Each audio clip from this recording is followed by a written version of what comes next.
बिस्मिल्लाहिर्रहमानिर्रहीम। अस्सलाम वालेकुम students, welcome back to Infal institute of health science Lahore. उम्मीद है स्टूडेंट्स आप सब खैरियत से होंगे। स्टूडेंट चैप्टर नंबर 1 है ऑब्स्टेरिक्स का। टॉपिक हमारा है आज placenta and its function. Lecture number 6 है हमारा, जिसमें सबसे पहले हमने प्लेसेंटा की डिफ़ाइन देखनी है।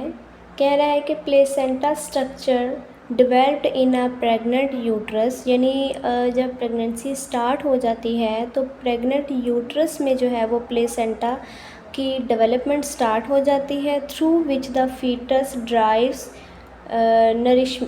न्यूट्रिशन।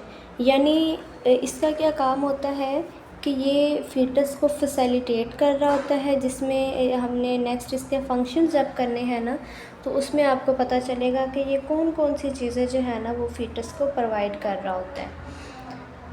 फिर वो कह रहा है कि placenta establishes connection between mother and foetus through the umbilical cord. जो प्लेसेंटा होता है ये माँ और बच्चे के दरमियान जो है वो एक कनेक्शन इस्टेब्लिश करता है।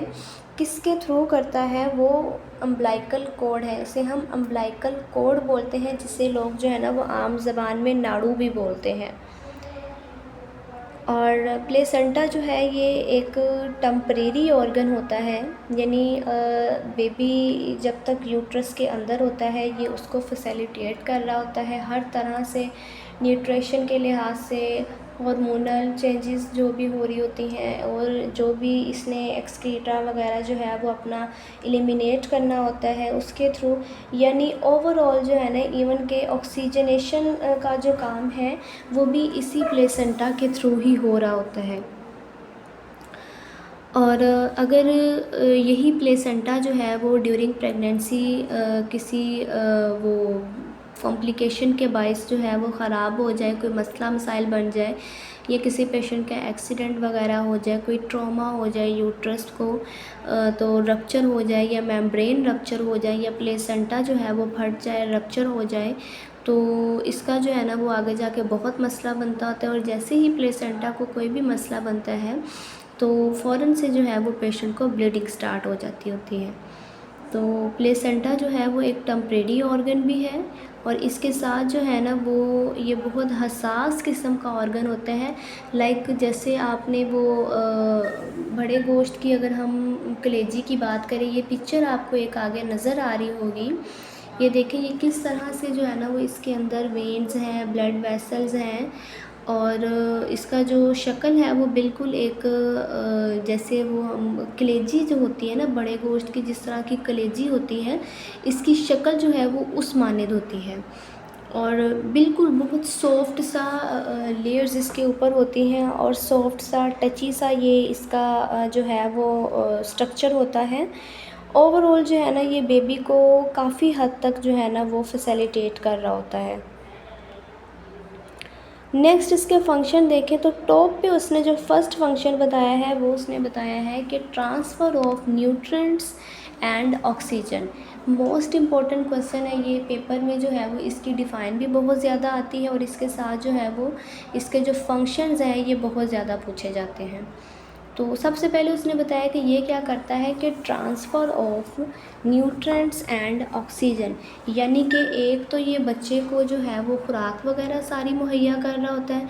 न्यूट्रिएंट्स में जो है वो कार्बोहाइड्रेट्स भी आ जाती हैं, प्रोटीन्स भी आ जाती हैं, फ़ैट्स भी आ जाते हैं, हर तरह की जो खुराक है ना वो बच्चे को दी जा रही होती है।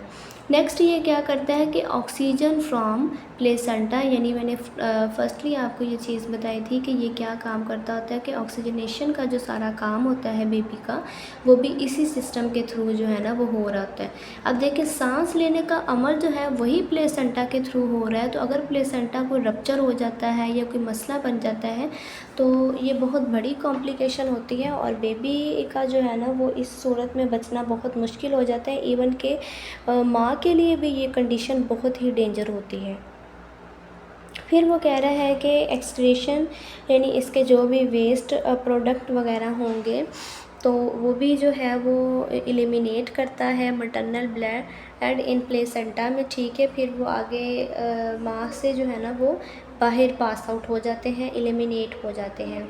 सेक्रीशन जो है वो हार्मोन्स की जो प्रोडक्शन वगैरह करवाते हैं। आपको पता है कि प्रेगनेंसी को जो है ना वो 3 हार्मोन्स मेंटेन करते हैं।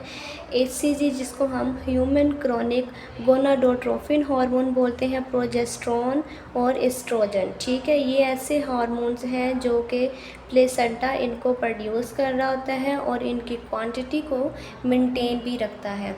एंड एंजाइम्स वगैरह को भी जो है वो प्रोड्यूस करता है, प्रोडक्शन करता है इनके, such as oxytocins necessary to maintain pregnancy को मेंटेन करने के लिए जो है ना वो ऑक्सीटोसिन नेसेसरी होता है।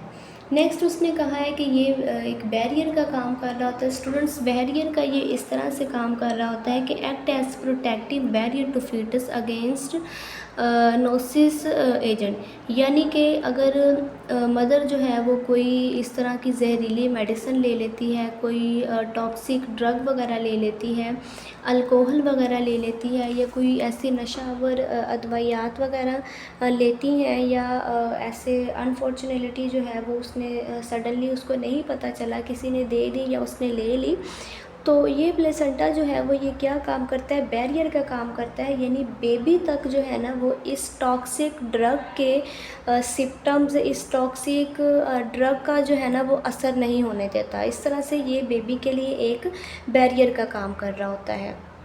फिर वो कह रहे हैं कि provide immunological protection to foetus, same इसी तरह जो है ना ये बेबी को इम्यूनोलॉजिकल प्रोटेक्शन भी प्रोवाइड कर रहा होता है। नीचे ये देखें, आपको एक तस्वीर दिखाई गई है जिसमें प्रॉपर बेबी भी आपको नज़र आ रहा है, प्लेसेंटा भी नज़र आ रहा है, अम्बिलिकल कॉर्ड को हाईलाइट किया गया है, ठीक है। तो सेम इसी तरह जो है ना वो मदर के यूट्रस में बेबी वो पड़ा होता है, इसके जो साथ है वो प्लेसेंटा जो है ना वो यूट्रस की दीवार के किसी भी साइड पे लगा हो, चाहे वो इंटीरियर साइड पे हो, पोस्टीरियर साइड पे हो।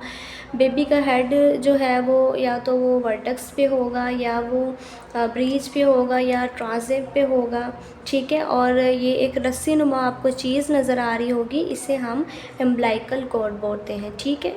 तो ये था हमारा आज का लेक्चर। उम्मीद है आपको लेक्चर समझ में आया होगा। सब बहुत शुक्रिया, जज़ाकल्लाह। दुआओं में याद रखें। अल्लाह हाफ़िज़।